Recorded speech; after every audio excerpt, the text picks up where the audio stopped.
Once again, welcoming you all for this Friday webinar and episode 3 of Alternate Universe. So this is Akshara Menon from PMS Bazaar. And before jumping on to the webinar on how Fintech is disrupting the wealth management space, let me give a brief about today's speakers. So let me start off with Mr. Anand Dalmia. Mr. Anand Dalmia has more than a decade experience in investment banking space and has worked with firms like Macquarie, UBS and Avendus. Mr. Anand joined Fisdom from Macquarie Capital, where he had led their investment banking business and technology space in India. He has worked on several transactions in M&A, private equity syndication, equity capital markets, and debt financing. Mr. Anand holds an MBA from IIM Lucknow and Bachelor's in Commerce from 𝐻𝐿 College, Kolkata. Moving on to the next, Mr. Vikaas M Sachdeva. Mr. Vikaas M Sachdeva is an industry stalwart who is not a new face to us, with over 3 decades of experience in the asset management business. He is currently the managing director of Sundaram Alternate Assets Ltd. Welcoming you, sir. Moving on to the next, Mr. Karthik Athreya is the financial services professional with over 2 decades of experience across financial services industry. He is currently the director and head of strategy for alternate credit at Sundaram Alternates, leading a team with that manages assets over $170 million across real estate and private credit. So moving on to giving the podium to Mr. Vikaas M Sachdeva, sir. Thank you, Akshara. It's been a while since I've met Anand, and every time I meet up with him, there are always some nuances about how the fintech world looks at a variety of asset classes, a variety of investment options, which actually enthralls me. I'm always a listener when I sit down with him, and I thought it's a great idea to just bring him to a platform like this where he can share his expertise, his views, his insights with a larger audience. So thank you so much, Anand, for coming by. It's a pleasure, Vikash. Before I start asking you the questions, in fact, we've got a lot of questions from the audience as well. As is my want, I would like to introduce the person behind the professional. So I've spoken to a few of your colleagues, a few of your friends, and I've got some feedback from you about what they think about you. Well, some of the adjectives your friends and colleagues describe you are as practical, genuine, empathetic, and one of my favorites, a simpleton at heart. And I think that is something which is coming across all your likes, dislikes. You're a very, very simple person. You're actually a complete Indian at heart, as Indian as they get. You're into the Bhagavad Gita and you attend a class every weekend. Like most Indians, you're completely into cricket. One of your favorite cricketers is Virat Kohli, but it's more for his fitness, which inspires you a lot than anything else. You love Bollywood. You're more of an action, thriller, larger than life movies. To paraphrase your taste, you're more of a Shah Rukh person than a Rajkumar Rao person. You're a pure vegetarian, but that doesn't take away the fact that you're a complete and absolute foodie. You love North Indian food, paneer, paratha, chole, something you love. You love gorging on homemade sweets, be it a burfi, a laddu, and the like. I was told your day is made when you can actually have your favorite street food. Your favorite street food is chaat, but when you're in Calcutta, it's jhal mudi from your favorite Kolkata vendor. Uh, well, one of the other things which comes across about you is you're a highly energetic individual. And I've been told, quote unquote, you bring life into the room wherever you go. I can personally vouch for that whenever I've had a chat with you. You're a great conversationalist. But when it comes to listening to other points of view, you're quite non-judgmental and you listen in. You listen in very, very carefully, and you try to blend it with your own perspectives. One of the things I agree with this feedback, actually, you're a very, very hard negotiator. But to be fair, no pun intended, you're a fair negotiator. More often than not, between a hard negotiation and your relationship with that person, you will always tend to put relationships at a premium. You love to travel with your family. Your daughter Ananya is in the 8th grade and she's recently got a black belt in karate. That must be quite something. Your son Ayan is in grade 4. Your wife Anshu was a classmate from IIM Lucknow and she's a yoga trainer and has been also a maths teacher. Is this a coincidence about everybody with A? Starting the name starting with A? When you don't get A grades, at least You've traveled to several places like Maldives, Koh Samui, South Africa. But what you really love is traveling within India to destinations with a spiritual significance, like Mathura, Jagannath, Vrindavan. everybody thinks, your colleagues think you're a great boss, but you're unflappable. You listen very carefully. You're quite empathetic. But what really gets your goat is when you think people are not putting their heart and soul into the job. And jumla bazi is what they do. This is your favorite word. Jumla bazi nahi chahiye, make it work, give it your best. If it doesn't work, it's fine. But at least I'd like to see you put your heart and soul into your work is where you go. So thank you so much, Anand, for being on this show.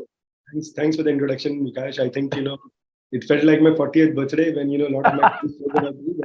Thank you so much. It is really nice and kind of you. So let's straight away dive in. What intrigued me when I first met you was your business model. I think Fisdom is you've pioneered a very unique business model in this country. Can you take us through the genesis of this firm, your current scope of product coverage across asset classes, please? So, Vikash, probably you asked me a question, I can, just go on forever. Any founder, just loves to talk about his company. But, I'll try and keep it brief.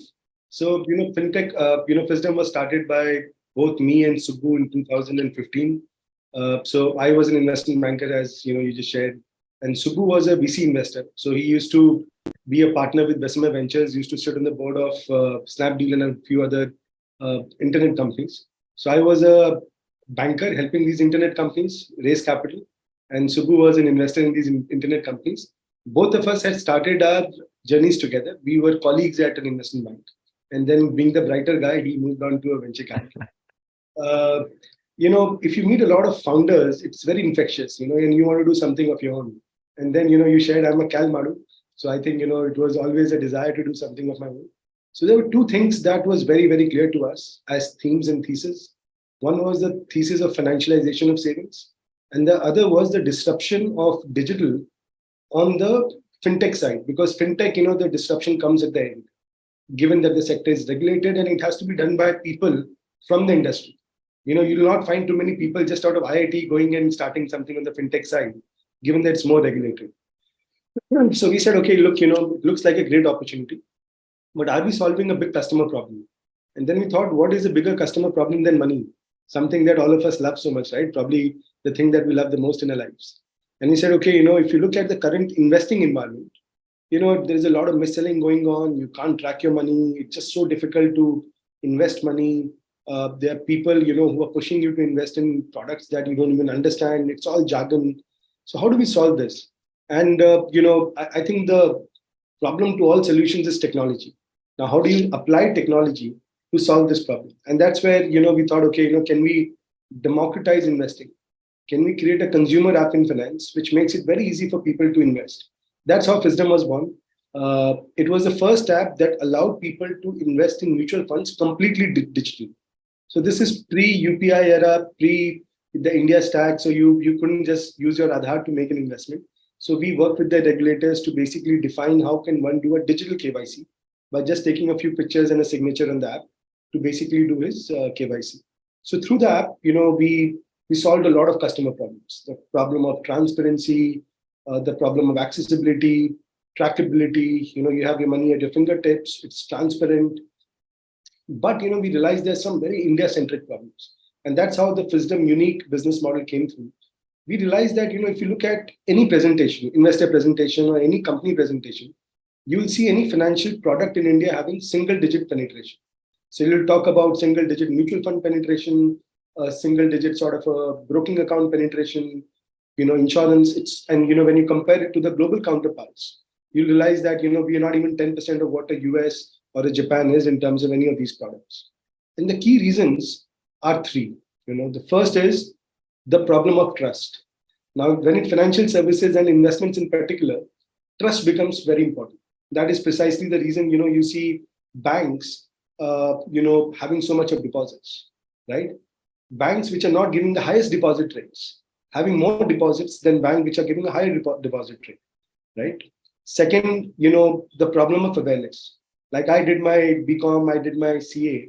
I didn't finish my CA. I did my MBA then. In none of these situations do they teach you personal finance. So we always go by someone. We are always busy earning, but we don't know what to do with the money. And the third is inertia. So through the app, we were able to solve a lot of problems, but we were not able to solve these three fundamental problems of trust, inertia, and awareness. And we said, okay, how do we solve these problems? Second, we started looking around in terms of who has created scale in financial services. So, as you're aware, from the industry, out of the top 5 AMCs, 4 are owned by banks. If you look at the top brokerages, most are owned by banks in terms of revenue. If you look at the top wealth management firms, most are owned by banks again. If you look at insurance companies, if you look at general insurance companies, you will see that the banks are at the epicenter of financial services distribution. And the reason is that they are able to solve these 3 problems, which is the problem of trust, inertia, and awareness, by having the physical infrastructure pan-India. So if there's any institution which has pan-India physical infrastructure, it is the banks and the postal office. These are the only 2 institutions which have offices across India. And the customers seek their advice when it comes to finances, just not the savings account, but anything related to finance. There's a context that the customer has. So then we said, okay, somewhere we need to bring the best of a bank and a fintech company for the customer to be able to create a scale and a differentiation, which is an India model. So we started looking around in terms of which bank should we do this. Now, again, if you look at data, the top 4 or 5 new age private sector banks, the likes of ICICI, HDFC, Kotak, Axis, and SBI to a certain extent on the PSU side. If you take out these 5, and if you look at what others have done, so you'll see, because these 5 also own their own AMCs, own their own insurance companies, they are earning a lot of fee income from wealth products, be it mutual funds, be it broking, be it insurance. But others have done nothing but insurance. Correct. And that's where we said, look, the customers are there, but there is no proposition today. Okay. And can we come together to create a win-win solution for the customer? So the customer gets the trust of a bank and the experience of a fintech company. So, we started partnering with banks. Today, we work with 15 banks. We work with some of the largest banks in this country. We work with Union Bank, PNB, Indian Bank, UCO Bank, Bank of Maharashtra, Karnataka Bank, City Union Bank. And, so there are in total 15 banks. We work with India Post Payment Bank. We work with small finance banks. And, when we work with these banks, we actually have the tech stack to integrate inside their mobile banking apps in their internet banking. So, for example, if you go to an Indian bank mobile banking app, you click on wealth, the Fisdom app opens. So it's an app-in-app concept. The customer can seamlessly complete his journey in a minute's time, has an open architecture, can invest in any mutual fund of his choice, can do a trade for 20 rupees, similar to Zerodha. So he gets the experience of a fintech company and he gets the trust of a bank. That's how we started working. And over a period of time, we realized that the other challenge that a lot of fintechs were having is that they're a single product focus. So you will have one fintech company which is just into insurance. You will have one fintech company that is only into taxation. You'll have one fintech company which is the number 1 in the space, only into mutual funds. You will have one which is only into broking. You have one which is just trying to do HNI products. So, but for the customer and the bank, they have the various variety of customers, and the customer wants all these products when it comes to investing under one roof. So today, Fisdom has the entire suite of products, all available digitally on the bank app, and they can obviously, access the Fisdom app as well. We are a B2C company as well, but that's a uniqueness. So today, we have access to 40 crore customers by virtue of our bank partners, and I think we have access to locations and geographies that is very difficult to only go digitally. So I think that's the uniqueness, that we have the entire suite of products. We have the distribution, which is very difficult to build and probably the largest in this country. And we've created a service layer around it to be able to service the different customer segments of the bank. Amazing. While I'm listening to you, and I've heard you speak earlier, one term which comes to my mind is mass customization. I think you talk about 40 crores and you're giving them a unique experience. That's what a fintech firm can do. Brilliant. But having said that, there are traditional wealth management firms which have also done very, very well, right? And they're continuing to do well. We deal with a lot of wealth management firms, and I think the customer experience there, the sort of trust they have amongst the trust they generate within their customers is quite high. So what are the gaps? There were obviously gaps that you're fulfilling here. I heard some of them, but I'd just like you to address this question about the gaps that fintech firms like yours, or maybe just yours, have addressed vis-a-vis traditional wealth management firms. So I would say, look, the boundaries are all becoming very, very vague. What is a fintech firm? What is a traditional wealth management firm? because digital is becoming important for everyone today. You can't be a company today saying that, we don't have digital or we don't think about digital. So that's the first thing. I think in the long term, this is a normal thing I say. I think all financial services companies will be software companies in the long term. Technology, digital becomes the center stage for everyone. And people are at different stages of evolution moving towards that. Interesting. Now, I would say when a fintech firm starts, in the normal lingo of fintech, we start with the thesis of what is the customer problem we are solving, right? So customer centricity is at the core of a fintech company. When it comes to a lot of these traditional wealth management firms, they're very product centric. So, when I mean by product centric, most of the traditional wealth management firms today would generally start with thinking, okay, I have to sell my own product. So most of them are manufacturers. So if you look at the bigger banks, and if you see the percentage of mutual funds that they sell of their own parent, you'll realize that there's a conflict in there. So it cannot be customer centric when you have a conflict right at the beginning. Second is they will try and sell products because it's extremely revenue centric again. You're not thinking about the customer, you're thinking how can I create more money for myself and end the year on a higher P&L. So I would say customer centricity is at the core of what fintech companies bring to the table. The other one, which is again very different about fintech companies, is having a tech-first approach to everything.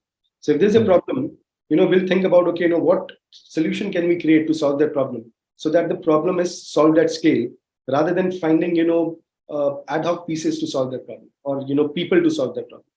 And the third is, a lot of the VCs will not like to hear it today. We don't start with thinking, how do we make so much margins?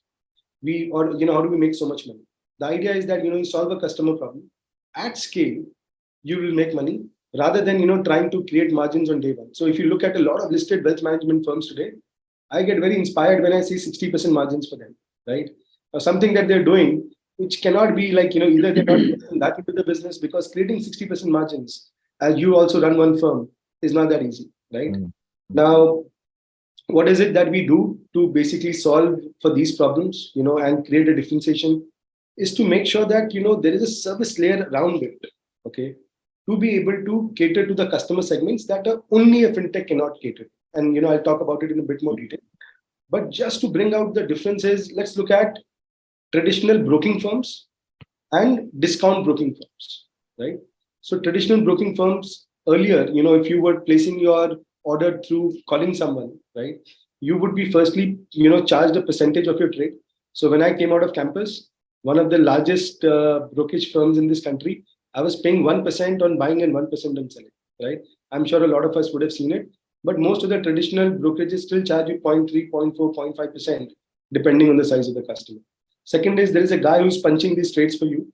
You don't even know what has got punched, right? You can't see your balance at the end of the day. You're calling this guy. And, that's why there were a lot of surprises, in the future. Now look at discount broking firms. They've created a beautiful customer application. The customer comes on this, he has to pay 20 rupees per trade.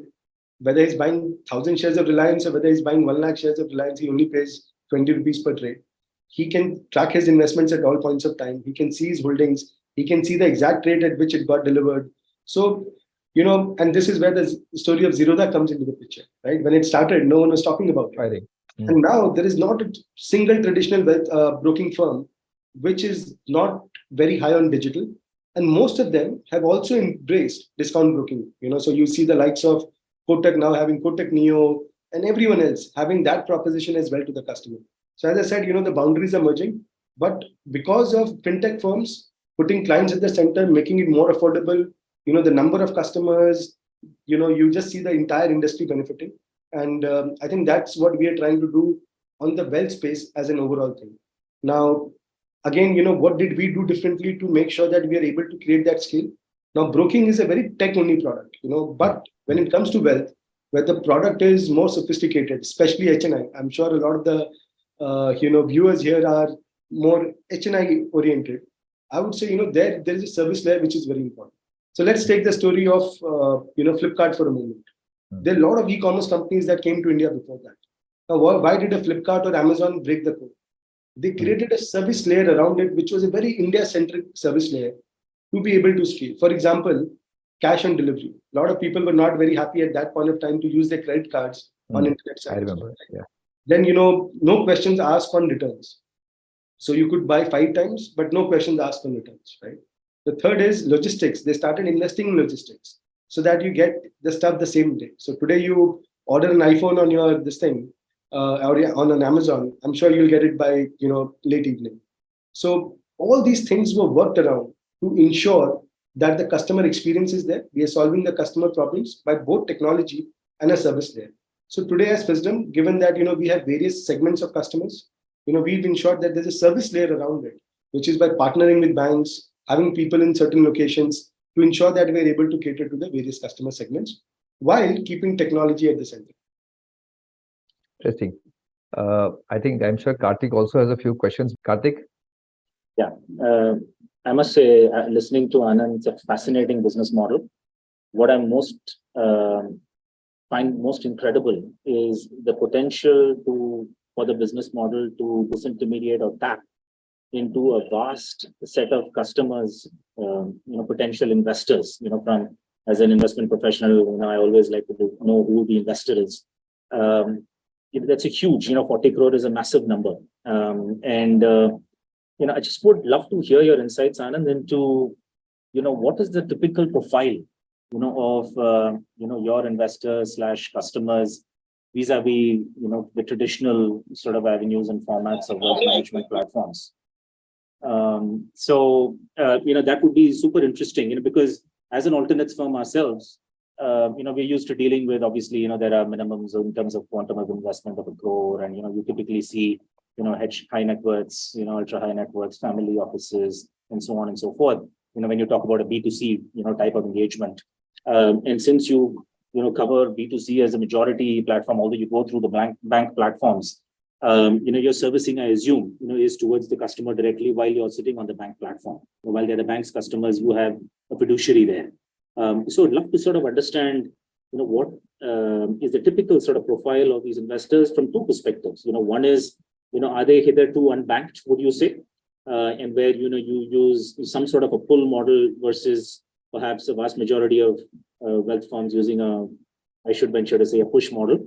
Or, is there an increasing, trend towards disintermediation, which is actually driving a lot of customers into platforms like yours? It'd be quite interesting to hear your perspective from a customer-centric point of view. No, I think, Karthik, it's a brilliant question. I'll try and answer it probably in two ways. First, I'll try and say, the difference between a traditional wealth firm and a fintech firm. I think, look, traditional wealth firm, as you rightly pointed out, given their cost structures and their focus on revenue and profitability, they would only service a certain category of customers. So the first check has to be 50 lakhs, 1 crore, depending on the segment of customers that those firms are servicing.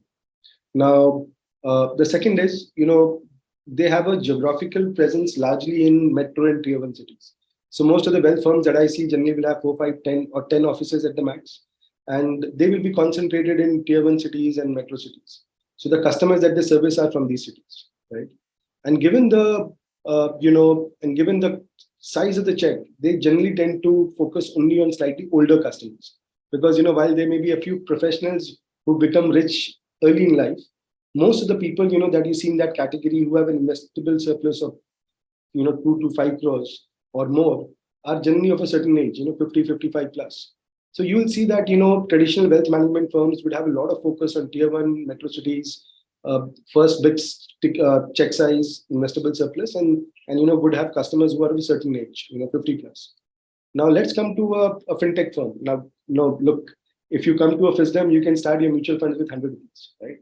And, there is no charges for anything. You can come and open a free broking account and do a 10 rupee, you can buy any stock, right? And you just have to pay hardly any brokerage. So, we basically have now started allowing customers to come and invest and get confident that the platform is fine. I can invest and this is easy, or I can do it on my own. I can try investing again. So I would say wealth management firms have now, if I were to give you some Fisdom numbers, 80% of our customers are tier 2 city and beyond. Okay.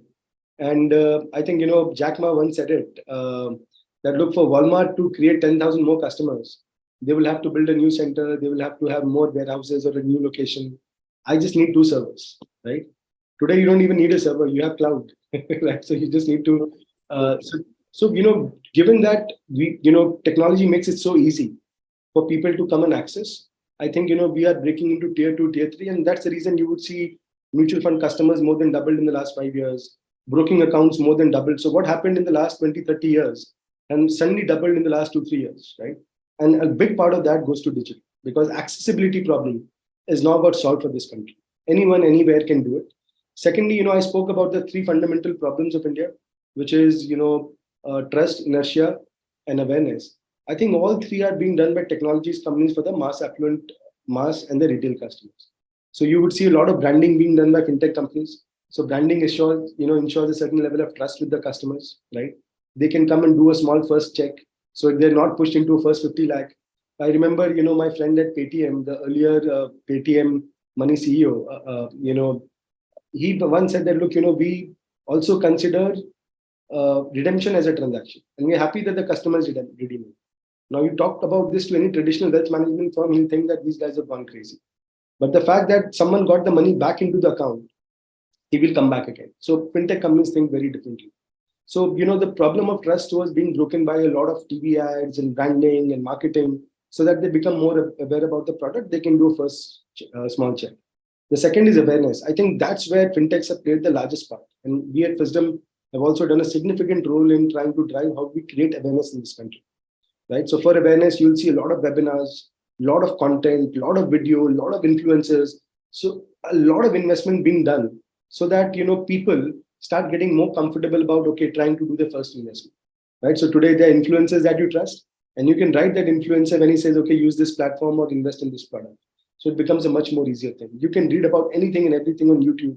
There are small videos, there are larger videos. It's all available for free. There are webinars happening probably every day, like this one webinar that we are doing now. So people today sitting in their houses can learn so much. And the last is around inertia. So in inertia, again, you can use technology to break inertia by, as you can do push notification, personalized messages, emails. There's a lots that you can do to basically get the customer started. So I think, fintech companies started going into pan-India, just not into tier 2, tier 3, but also into the villages to make sure that anyone and everyone who wants to invest today can invest. Now, again, let me come back and say, what about HNI customers, right? How does these fintech companies cater to HNI customers, given that the service proposition in a lot of these situations is missing? Now, tier 2, tier 3 is a very interesting thing that you said, and beyond that, most of the wealth management firms have not been able to penetrate this segment is because of the high cost structures. And the second is because of the lack of cultural affinity to the customers. For example, we work with a lot of banks who are very strong, or are community-based banks, like a Tamil Nadu Mercantile Bank or a Karnataka Bank. Now imagine you going to interiors of Karnataka and you're wearing a suit and talking to a customer in chaste English, right? He will not like you. He will not trust you. He may not relate to you, and he will feel a bit inferior, and he doesn't trust you as well, saying that I can't invest through you. But when you go through the bank, you have a guy who is more suited there. The person opens up. You don't push him for a first large check. You just say, why don't you try the platform? Because they don't like pushing. They don't like to put in a first check of 1 crore, 2 crore, 5 crore. They will be comfortable putting in a first check of maybe 1 lakh, maybe 50,000 rupees. But after that, once they see that, this actually works, this is a good product, the next check is higher. So, we created a very unique model of understanding that, firstly, the bank employees are already financial services professionals, right? How can we train them to use a product, which is a robo-advisory product? So that, the advisory part, I would not use the word advisory, sorry. I would say the suggestion part, is done by the app. So the guy just needs to know about the product. You keep training them. And when the customer comes in, on the app itself, he can get what is the right product for him. Now, if the customer is slightly more, richer and wants someone to come and service him, here we put local RMs on the ground. Now, it's very difficult to find certain quality of RMs who can serve these HNI customers in certain locations. Exactly. There we have this unique service delivery of having a centralized team, which is working with this team on the ground to make sure there's a consistency of suggestions that we give to the customer. There's a consistency of servicing that happens. And at no point of time, there's any mis-selling that can take place. So we've created this unique way of how do we cater to these customers in those locations. And I think thanks to COVID, I shouldn't say this, but I think any customer is today happy to come on a video call and have a chat with someone. So how do we use technology again to make sure that we're able to cater to them? I think that's what fintech companies are doing. I think for this country to have, we talk about penetration, we talk about market cap, we talk about depth of capital markets. For this to happen, we can't only rely on Mumbai having 50% of AUM of the mutual fund industry. We have to go deeper, and I think that's what's happening. Got it. Brilliant. So just I have a little bit of a follow-on question, but before that, on a slightly lighter vein, I was, had a slight smile on my face when you mentioned, how you need somebody local to actually make sense and socialize a product or an idea. We were interestingly used. I won't mention the name of the wealth firm. It's a pretty big one.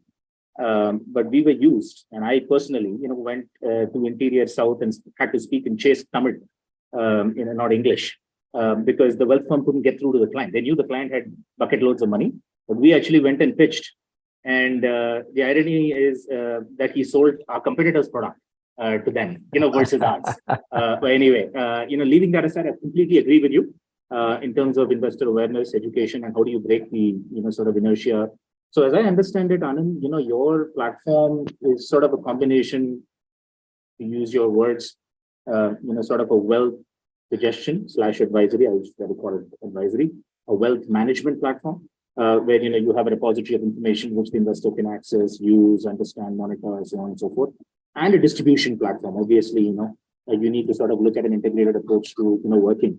So I'd love to, at this point in time, ask you your views on, what kind of challenges. Obviously, most spaces, wherever there's a point of exchange, is getting disintermediated through fintech, similar platforms and so on. And in our earlier conversations, you mentioned insurance. I think there's Credit Avenue, which is a marketplace for buyer and seller on, debt instruments. And, here you are, looking to intermediate on the wealth side. What sort of challenges do you see from two perspectives? One, yours, in terms of building a platform, and the other is from a customer. People listening on this audience saying, hey, how do I get access to something like Fisdom? And, how do I sign? I know it's pretty easy, plug and play. But, immediately for a guy, let's say the investable money where he can put a couple of crores into a fund, how does he sort of leverage off of your platform? There's something, and what kind of challenges do you see particularly, both on your side as well as from an investor's side, in terms of ways to go, in terms of where this is likely to evolve into? Look, I would say, there's always an evolution and a final state. So, I would say, given it's a regulated industry, right? The biggest challenge that is there is the experience of the customer at times. Like, one of the things that, we keep pushing the regulator as well as that a customer today in India has to do like multiple KYCs, right? And the fall-off rate itself goes up. See, financial services doesn't give you any investments in particular, does not give you any instant gratification. It's not like you buy a mutual fund today or an AIF today or a PMS and you get instant gratification. I can't even give you a discount. The regulator will not even allow me to say, okay, take 500 rupees and do a 500 rupee SIP, right? So I can't do that. I can't create instant gratification. Now, on top of that, if the process is lengthy, I have to come and do a KYC every time I do something. Like, I want to buy an insurance, I have to do a KYC. I want a credit card, again, I'm doing a KYC. I want a mutual fund, I've done a KYC. I am opening my broking account, again, I'm doing a KYC. It becomes a bit of a burden on the customer to keep doing this while, we have the Aadhaar stack and things become easy. But, that becomes a sort of a fall rate, or a drop rate when, you operate completely digitally. It is a bit of an issue. The second is, I think, the customer has had a bad experience with a lot of intermediaries coming and pushing a product, right? And invariably, like most of us, again, I don't have one love over one product over the other. I think there is a place for every product. But I think, a lot of intermediaries have sold insurance in a very, very aggressive way to most of the HNI customers. So I have never met an HNI customer who does not have just too much insurance, more than what he needs. Okay. And as a result, his trust in the intermediary actually goes down. I think, we are very lucky to work with banks who've not done wealth in the past in a significant way. And, also as you go inside this country, the IFAs or individual financial advisors, their concentration reduces dramatically. So people have access to very vanilla products, but they've never seen a product. So if you're an HNI, you will not be surprised. Like recently, in Northeast, we have a customer who has 100 crore portfolio, but he's never been spoken about a PMS or an AI by anyone because, he has an IFA who services him. And every time he goes, he tries and pitches one more mutual fund to him. Now, I'm not against mutual fund. I think it's a great product. One can have it as much as one wants. But, customer also want certain personalization, certain specific needs which certain products can only cater to. And not every product can cater to that. So, we realize that, if you are able to bring these products to these customers who are already aware customers. So let me take an example of a banks. One thing that the banks has is data, right? So like, for example, if you're using a PNB bank account check to invest in Sundaram Alternatives, right? PNB knows that you invested in Sundaram Alternatives, right? So the banks already know that these customers have done their RASBA, so they're investors in direct equities, they're matches with us, so they're investing in SIPs, which SIP, they've invested in mutual funds. But, can we go and give them a one-stop shop for all these products, give them a portfolio review for all their investments, including insurance, and tell them what is the best thing to do? So we start with not saying, okay, this is a good product for you. We start with understanding what is your existing investments, what are your needs, can we draw a sort of a financial plan for you, or can we basically do a portfolio review for you? And that's where we start. We have the backing of the bank trust. We have some insights and relationship with the customer already. So he's trusting us because we are a partner to the bank. And I think that makes it very easy for us to go to these customers. Now, customers find it very easy because the customers are used to visiting branches, especially in tier 2, tier 3 cities. You will see that the customer normally will have a bank account which is close to his house. So, he likes to go there, sit with the branch manager. Again, the trust factor and the inertia factor is broken by the branch manager. So, as long as you work with them, I think the accessibility point is solved for even the HNI customers. And he loves the fact that this is my bank, which is not trying to peddle any particular product. So one of the things we really pride at Fisdom is we never ever push a particular product or a particular manufacturer to the customer. We try and understand what is best for him. But if the customer wants something, like for example, for you, I believe that this XYZ is a good product. And I say, okay, this is your profile, you should take it. However, you listen to someone else and you say, look, I want this particular product. Then we will never ever say, okay, I can't give you that. Because we're a distributor. And if you already know what you want, we may give you our suggestion, but still, if you insist, we'll give you what you want. So, we never push a particular AMC, a particular partner, or a particular product. We try and give what is best for the customer. Perfect. So, Vikaas, over to you. I was listening with rapt attention, and it's just amazing, how fintechs have actually changed the way customers access information. I'm seeing this happening across the board. You talked a lot about India. You talked a lot about Bharat. If I paraphrase what you were talking about, tier 2, tier 3. But I just want to know how are in fintech wealth management firms, if I can use that term, different from their global counterparts? There is a thriving industry there as well. Are there any unique characteristics of these global firms that you think would be very useful for Indian investors if available to us? Or do you think we're already a bit ahead of them and they're trying to catch up with us? What's your view? Look, it's a very interesting question. In fact, a lot of the firms get motivated when you start looking at someone abroad. I would not lie. There is a firm called Betterment in the US, and we looked at their model very closely. I would say, look, before we get into how are we different from them, we have to understand how is the customer different in both the geographies. What I mean by that is, if you look at the US, in the US, we'll talk about 100%, AUM to GDP on most products, right? The customer is much more aware, right? So, plus, the way most of the guys invest for their 401k, right? So they would invest for that, and you would see that they're aware, they know what needs to be done. Second is, they are happy to pay for advice. Like, I've been an investment banker, I can tell you, I think the Indian customer is still some time away for, willing to pay for advice. And I would not say it is the mistake of the customer completely. It is also sometimes the intermediary is not able to show the value add that they're providing for that advice. And, that is two of the things that you'll see in a lot of global companies. The customers are happy to pay. So the likes of Betterment, etc., would charge the customers. And customers would see, okay, earlier I was paying 3%. Now if I'm being charged 0.5%, it is great. Second is the scale is so large because the customer are more aware, more digitally savvy, more product savvy. As a result, they're happy to come on a platform and do it themselves. I think Indian customers are getting there, but still the awareness levels, there's a lot of work needs to be done.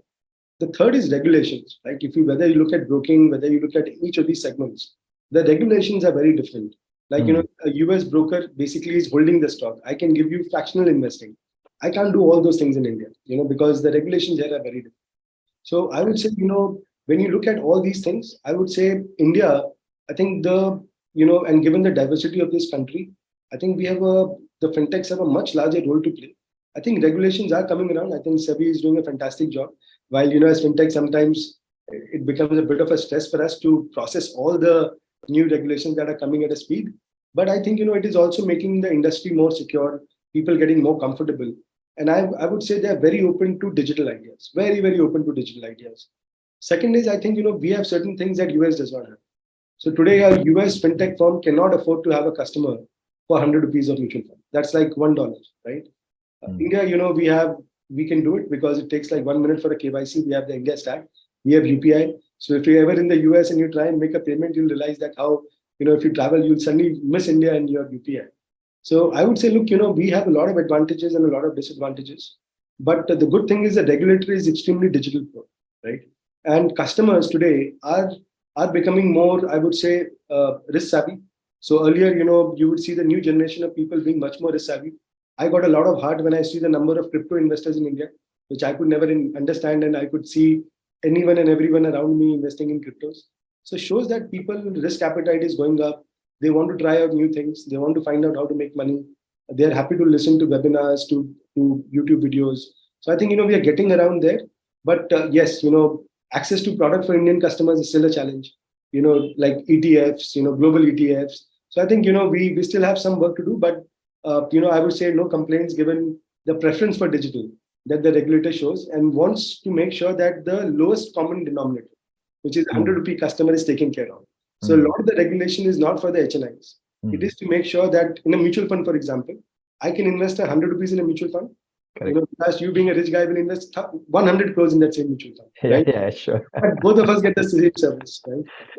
And the regulator is making sure that Anand Dalmia, who is the 100 rupee customer, is not getting impacted. So I think, that comfort is getting created. And we will see, I would say financial inclusion in truest sense when more and more people, start accessing the capital markets. They'll start small. As they get comfortable, they'll move up the value chain. Interesting. At the rate at which we are conversing, I think we're going to run out of time very soon. So I'm going to have one more question to ask you, and I'll ask Karthik if he has one more question. But before I go on to my last question and then move on to audience questions, you mentioned about regulators, letting loose a lot of regulation. They're having a difficult time to cope up. I think it's quite the other way around. Because of the fact that you're able to cope up so fast, at times I think regulators release a lot of regulations. Fintech firms do it the best, do it very, very fast. But let's just flip the coin here. We're talking a lot about the firm. Let's talk about the customer. You watch the customer evolve. You're watching cross sections of customers across various demographics. How have you seen the HNI landscape change over the years? And how has the wealth? I mean, some part of it, my part B of my question you've answered, but I'll still urge you to look at it. A, how has the HNI landscape changed over the years? And two is, how is the wealth management, the wealth advisory space, acclimatized, adapted to this changing HNI? What is your view? Look, I would say the customer today is an Amazon customer. Cheapest, fastest, widest variety of products, and it also needs the experience of Amazon, right? Now, when you look, HNI customers are no different. So, the past HNI would just trust someone and would not even check returns, would not be aware at all. It's like me coming and saying, "Sir, ye le lijiye." He will just take it. Every month he'll get one statement which I'm carrying on a piece of paper, and I'll share it with him, and he's fine. His CA is somewhere looking at it. He's the main guy, but the decision maker is some chartered accountant or some finance guy who's keeping a track of it. Today, the guy is, I would say, whether he comes online or offline, gets onboarded. He's tracking his investments at all points of time. He wants to see what is the value add that you're doing. And he's a much more aware customer. There is a value for money that he wants. So today you'll see a lot of HNI customers moving towards advisory, right? So they want to make sure that, for every rupee that they're paying, they're getting some return out of it. And as a result, you'll see most wealth management firms, whether traditional or fintech, investing heavily into digital, making sure that the customer has access to it. He understands why we made certain decisions and everything around it. Second is a lot of investment is now being done to make sure that one is creating personalization and also generating alpha for the customer. So, your needs may be very different from mine. Earlier, the wealth manager suddenly learns that this particular product has a Singapore trip across his customers, irrespective of who it is. He's just trying to peddle that product. Today, you try that, the customer will find it out and find it. Some customers you can still get away, but you don't have longevity with that, right? The customer, you have to have a personalized offering basis the risk profile of the customer, basis his need. And the last is, they want alpha. So basis again the risk profile, I want to have an advisor or I want to have someone guiding me. End of the day, investing is done to generate returns, right?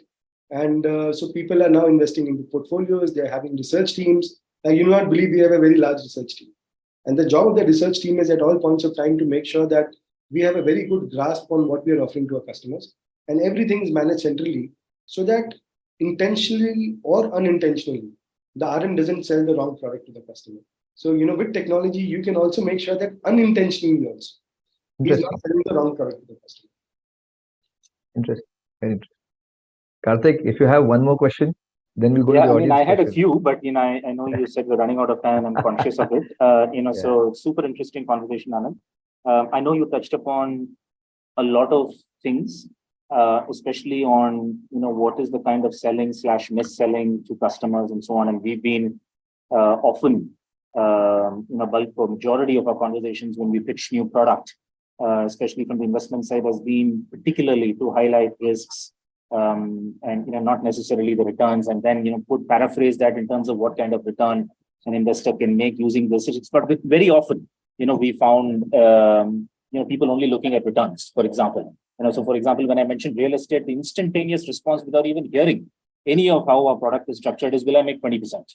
So I think, how do you sort of, is there like an algo, or an analytics process? I know you said that, you look at a customer, assess, where he is, she is, look at, risk reward vis-a-vis, and, do all the things, and you touched upon many, many things.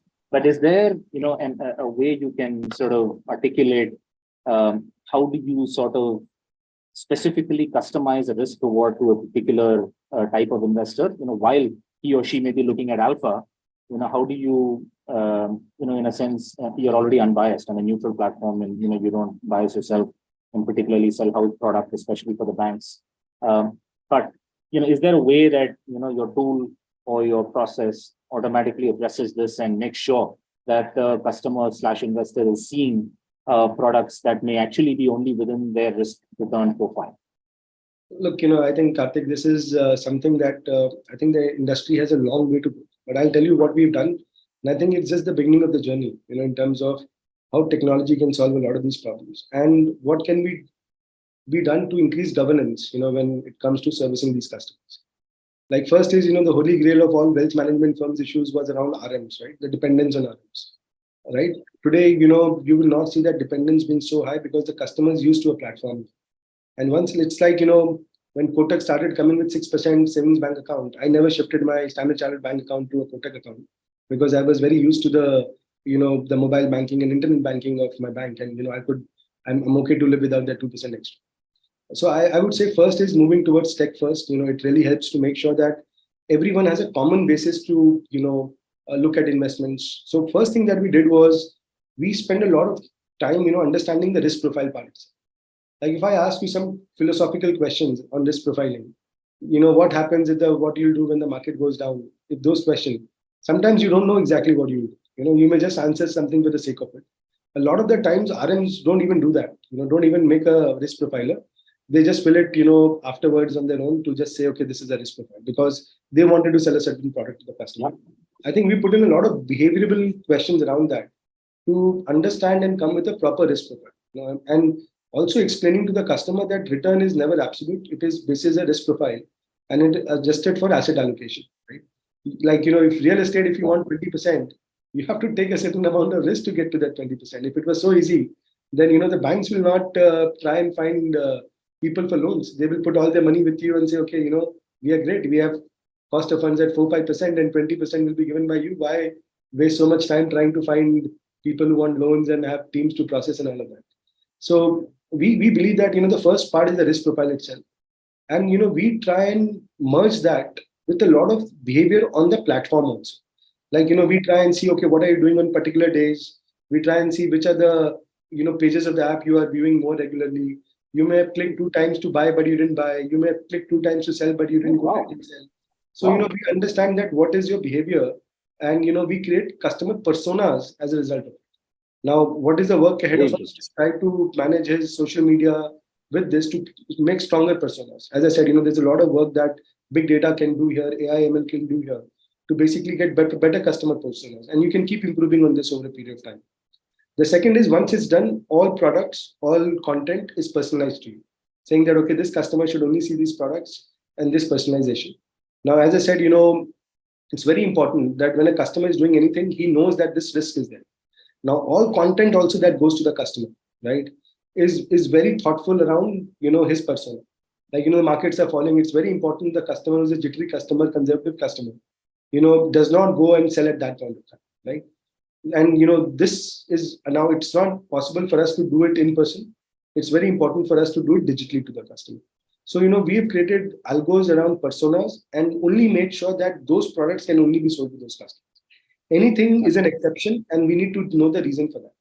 Then we've created a process on top of that so that, someone will call the customer to ensure if there's an exception, what happens in that case, to make sure that at all points of time, we don't have a situation where the person on the ground or the bank employee, as I said, willingly or unwillingly or unintentionally, right, does a mis-selling to the customer. Because, as you are aware, wealth management is not about selling. It is about retaining the customer.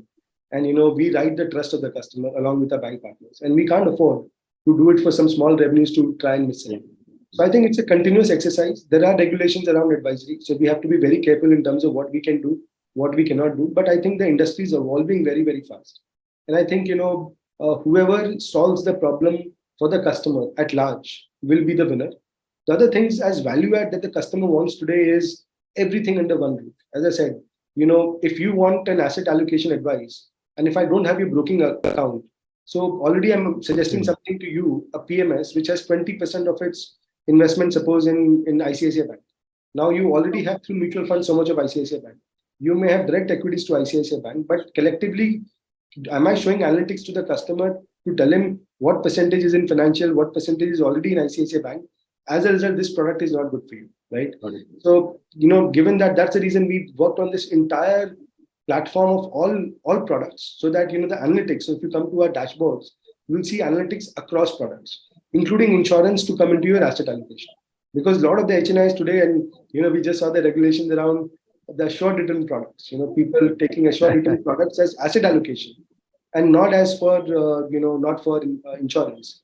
And I think all these things get factored into our dashboards to give the right picture to the customer and make sure that the customer is aware of why he's taking a certain decision, why certain products are being suggested, and why at this time. So I think, we try and work around to make sure that the customer, through ups and downs, doesn't get impacted, as long as he understands asset allocation. Simple things like risk and asset allocation. If we have conveyed that to the customer and on his dashboard, he can see that all the time. He will get a lot more comfortable of what is happening to his portfolio, what should be his realistic returns. But as I said, a lot of work needs to be done here. And I see, a lot of technologies of the future, which still cannot be completely implemented into India, like blockchain, for example, right? For example, we all keep talking about a lot of AI ML. I think it is still early days. Like, we all work on a AI chatbot, a chat GPT version for our customers, and which can speak as well. Now, how do you get that chatbot to the level where all these questions can be answered as per the customer profile? More personalization can happen. I think we are all getting there, but it's still a lot of work to be able to cater to these HNI customers completely digitally. But will it never happen in the future? I don't think so. I actually think that there will be some customers, but a lot of customers will move to this. That's fascinating. So it's an interactive, big data driven tool, which sort of analyzes persona, behavior, sentiments, and that's phenomenal. Actually, it's techno-sentient in a way. So, but thanks for that. Super fascinating. I can keep going on. I have 3 other questions, but I'm going to hand back to Vikaas because I think we've reached the end of time. He's sending me prompts already. I think it's in the audience interest, and I've already got a lot of questions. In fact, one of the things which has just crossed my mind is maybe the next conversation we have with Anand on a platform like this should be in the metaverse. So Just so lots of questions coming in. Shweta has asked a question. I think you've already answered this. What is the biggest challenge in fintech industry that has to be addressed in priority? But I find the second question a little bit more intriguing. With growing demand for the wealth tech space, what are the big trends that are coming up according to you? If you can just name one or maybe two big trends that you see in the wealth management space. Look, I would say, I see, as I said, an integrated, experience for the customer across products as a very big trend in the wealth tech space. Because if you think of all the unicorns today in this space, and the brands that people are aware of, they are probably a leader in one particular product. Now, the customer today, finds it difficult to use 5 different platforms for each of these. So I see everyone making an effort to provide all products to the customer and giving in a holistic view. As we keep saying in the internet part, lingo, a more immersive view to the customer across his various products. I think that's a big trend, that we see. And probably, we also see, how can we reduce the size of some of these products? So historically, the market grows whenever you give access to more people to products that are only for the rich today. The reason they were only for the rich is because it was very expensive in the past to be able to offer. But today, you see the small case story and, you realize that, look, customer, if you can start with a sachet product and they get comfortable, then they move up the value chain. So I see more sachet products. I see more immersive and, consolidated view across products for customers, which will be big themes. This is obviously a question from somebody from your fraternity. T. Suresh is asking, what's your suggestion on IT infrastructure for a new fintech? In-house, customize or an API plugin? Second question, do you recommend to launch the idea in one go or staggered? And third question, can you recommend the right incubator for a new fintech from scratch? Look, I think we need to have a conversation separately. There are too many questions. But I would say, look, it takes a lot of time to build these platforms, because it's a regulated setup. So, you can't just do things and, the regulator and anything around customer confidentiality, data. So it takes a lot of time to build this, to build the, finance is so complex. To make it easy for the customer, you really have to think through, in terms of how to make it. It's taken us 8 years and still I think the journey has just started. So, one should be in it for the long term. And I think, we should probably have a separate conversation, else a lot of the viewers will get confused with a lot of lingo that I will have to probably use to answer the questions. If it's okay with you, I'll share your mail ID with Mr. T. Suresh. He promptly reminds me on the chat itself that he's my distributor, so I should not classify as a fintech. Sorry. Okay, this question was a little too much for me. Vishwinder has asked some questions on how banks are adapting to digital technology. I think you've answered that. So I think Padmanabh Shenoy has asked specifically, how different are you from 𝐒𝐤𝐻 and 𝐒𝐲 in terms of services and products, if you want to answer that, or I can go to the next question. Look, I would not like to get into specifics. All I would say is that, look, they are pure B2C platforms. We are B2C and B2B2C by partnering with banks. Again, they are more focused on specific products. We have the entire product suite. Third is, they don't have a service layer around for certain segment of customers. And we have that service layer. So it is different for both 𝐒𝐤𝐻 and 𝐒𝐲 slightly differently. But in the interest of time, I would just say that. And that's how we differentiate. No, fair enough. Madhu's asked a question. I think you've answered some part of it in terms of innovations which have been brought up and how are you different from traditional wealth management. I think you covered that in the initial part. Ganesh Pai is asking 2 specific questions. Do you distribute products like AIF, MLD, third-party PMS products, corporate bonds, etc.? And do you have an investment advisory license? Do you invoke the same while doing the product suitability to a prospect? The answer is yes for both. That's very crisp. Mr. Padmanabh Shenoy has asked a specific question. Do you have a relationship model with an RM hand-holding the HNI client? I think you did mention that you have quote-unquote a phygital model as well. Sachish Sharma, and this is the last question I'll take. How are PSU banks shaping up in their wealth management journey? Look, I think, everyone likes to get inspired, right? And there's FOMO everywhere on this planet. So, thanks to SBI, today SBI is the largest AMC, thanks to the bank, right? And when you have the same father, so all PSU banks have the same father. So when one son is doing well and something is working for that son, it inspires every other son.